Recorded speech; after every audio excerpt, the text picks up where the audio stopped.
Hey everybody, I'm Philosoraptor42. This is Pokemon Blue, any percent, no save corruption. Glitches galore, you're going to have a good time.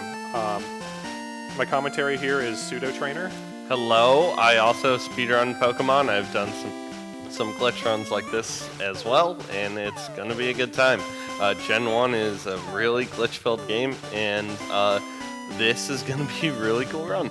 So. And he's running Pokemon Emerald later in the marathon, so check that out too, if you like Pokemon. Or even if you don't, because it'll be a good time. Okay, so I've got a little bit of trainer ID manipulation to do first before we start the timer, so I'm going to go ahead and get that started. So I'll go ahead and do that.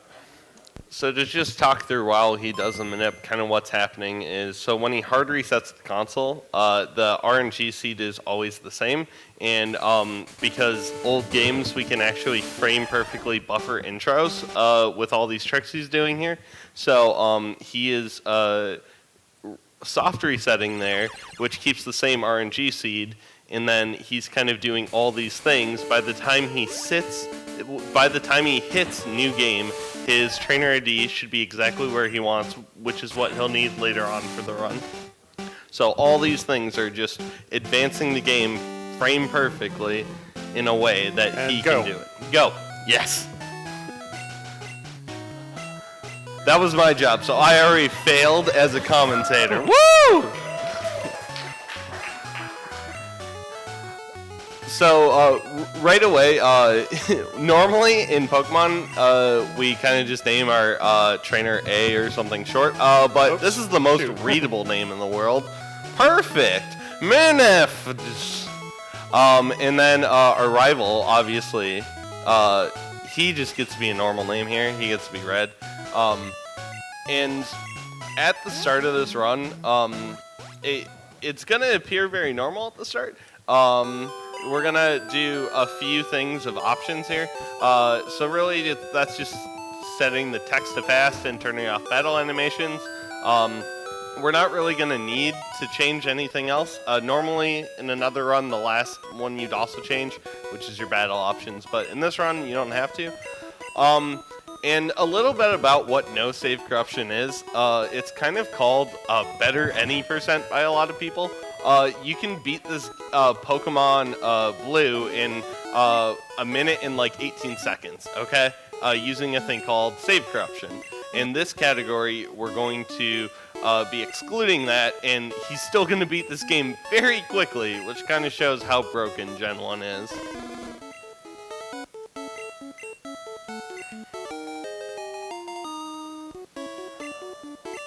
So he's picking Charmander here.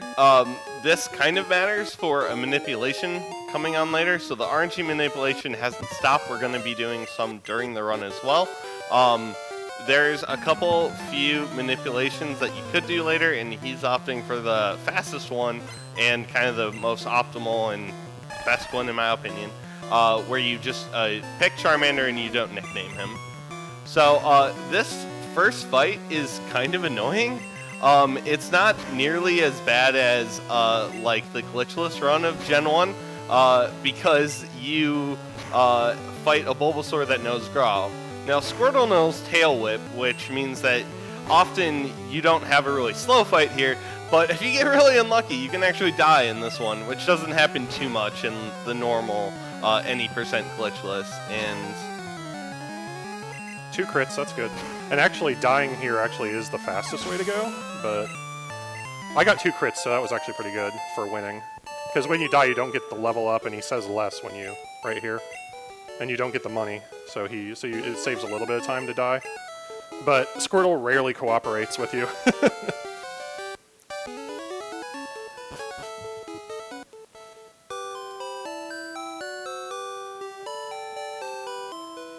Now, Route 1, the true final boss.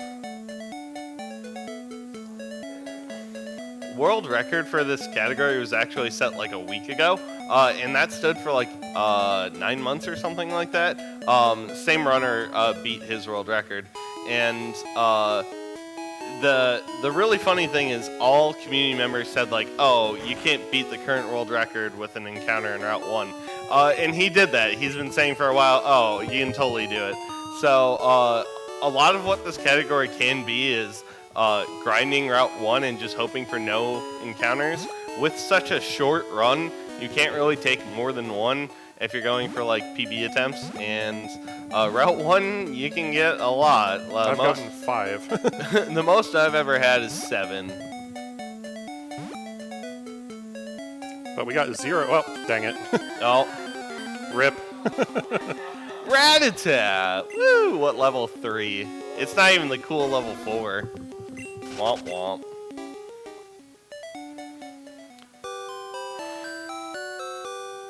So, one tiny thing he's going to be doing here is walking to the left and talking to Oak from the left. It's actually optimal to do this because in a moment here, the rival's going to walk in and he has to walk to his place in the cutscene. And he walks very slow because his hair's flipping back and forth like he's throwing his head. And that is pretty slow. So we walk faster than him. So we take the extra steps to go to the left here, which means he has to walk 1 tile less. So basically we're saving 2 tiles of his slow movement, which is 1 tile for us.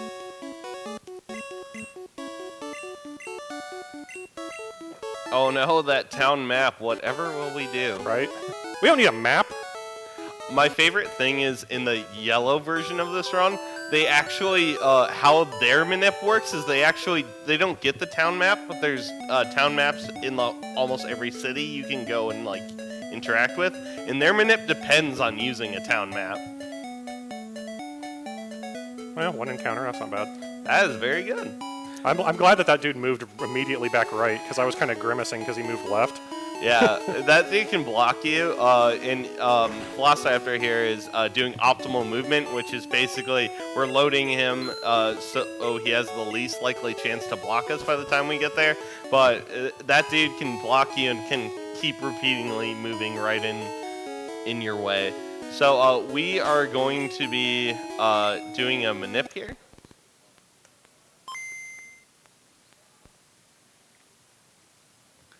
So you can do RNG manipulation for a ton of Pokemon, like Nidoran and all that. Like, you're probably wondering what Pokemon we could possibly be getting here.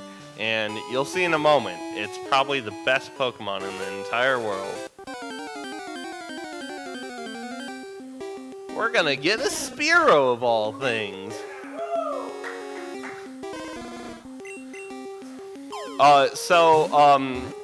Once again, he hard resets and then does certain things, and perfect! He got them in it perfectly, including the yellow ball, which is really good. And now he's going to nickname it, actually. And he's going to nickname it 2 characters, because this is important for the next RNG manipulation we're going to do. So why are we manipulating a Spearow? Not to spoil too much, but we're going to need a Pokemon that can die quickly, but can also kill a few things quickly. And Spearow is actually a really good option for this. Because right now, our Charmander's level 6, and we don't want him because, like I said, we want to die really quickly. If we have more than 1 Pokemon, this is going to be annoying. And he's healing here, not really because he needs the health, right? Because he didn't damage the Spearow. But this sets his warp point to this Pokemon Center. Because your default Pokemon Center is home with Mom. We are not going to see Mom again. So we're going to change that. For safety, I'm going to grab this potion.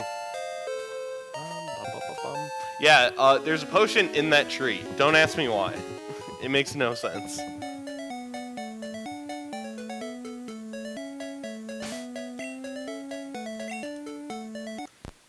Alright, so this is going to be a little bit of a longer RNG manipulation, and I won't talk too much during it. I'll focus. Since it's a little bit longer, it's more difficult.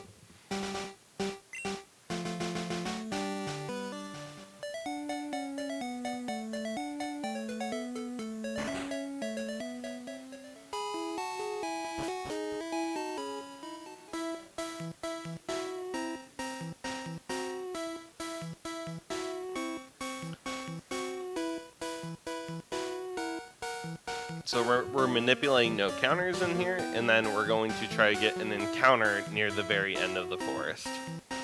Fun fact, on these tiles he's on right now, you can't get an encounter. They encoded the tiles wrong, So part of these tiles are impossible to get an encounter on.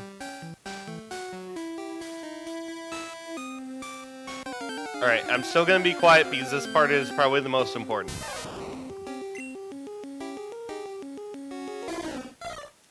Oh, crap. No. Well, okay, so this is what you don't want. You don't want Pikachu to growl. So now we're going to be here for a while. We want Pikachu to be as aggro as possible. there we go. Okay, so... Maybe he'll crit. Yeah. Yeah. Oh! Delayed Thundershock crit. That's awesome. Alright, so here's what happened. So that RNG manipulation was to get a Pikachu on that certain tile, and part of the manip is normally that you manipulate it to use Thundershock and it crits, which you saw will one-shot the Spearow. And in this game, you can get an encounter in front of a trainer.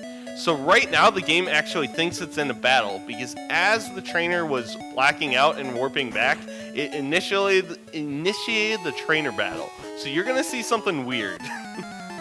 Hey! This dude is fighting you across the forest. They're just chucking Pokeballs over trees at this point. So this is why we want Spearow, actually. We want a Pokemon that can kill these bugs quickly. You're going to see we actually kind of have to fight a few bugs. Oh, good, he's behaving. Yeah, if you take too much damage, this is why he took the potion. It can go really poorly, actually. So. And he didn't poison. That's good, too. Yeah. And this is the worst one, because we're going to get experience off this. We're not done with fights, though, but we're actually getting pretty close to the end here. Alright, so it happens twice. This game is in a very confused state, because the game is not expecting the trainer to be where he is, okay?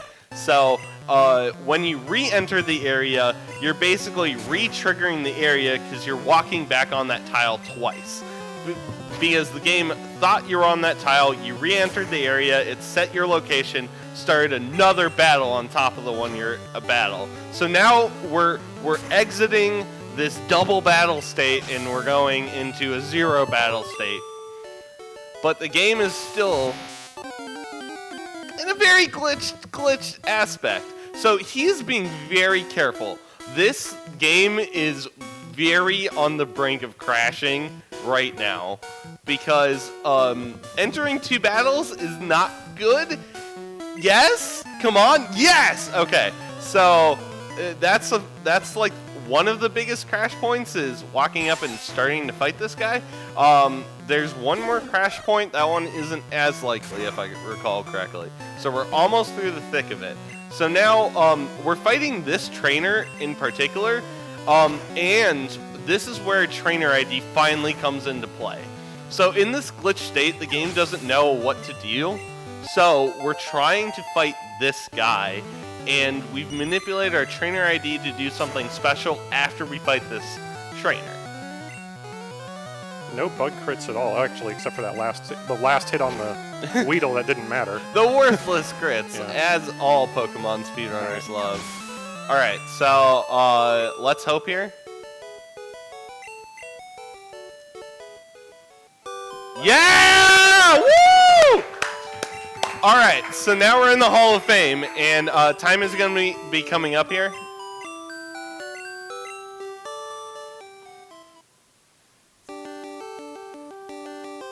Look at this, level 7 Spearow beat the E4 in all the entire game. This game's easy. I don't know what everyone was complaining about as kids. And time is coming up. Time. Nice. Nice run, dude. That went very well with Yeah. only one encounter and everything. And picking up the safety potion and messing up the crit manip. Yeah. I'll give it a... It was awesome. All right, well, thanks for watching, everybody. Hope you enjoyed that. That's Pokemon Blue 90%, no save corruption. Thanks, Pseudo Trainer, for doing the commentary. It was pretty good. Thank you for the great run. Thank you to Spider for giving me good luck. And yeah, also thanks for watching. I hope you enjoyed. You. Stay tuned. Up next, we got Call of Duty Black Ops 4 Zombies Alpha Omega.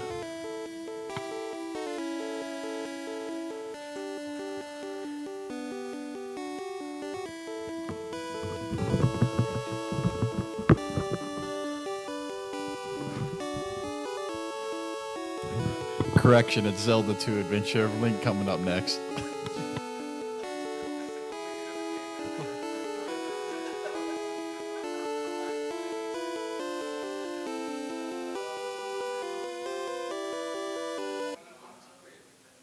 It's steady, got complex categories in it. 180% is my run, sub 50 is my sights. My chat on my side, everybody getting hype.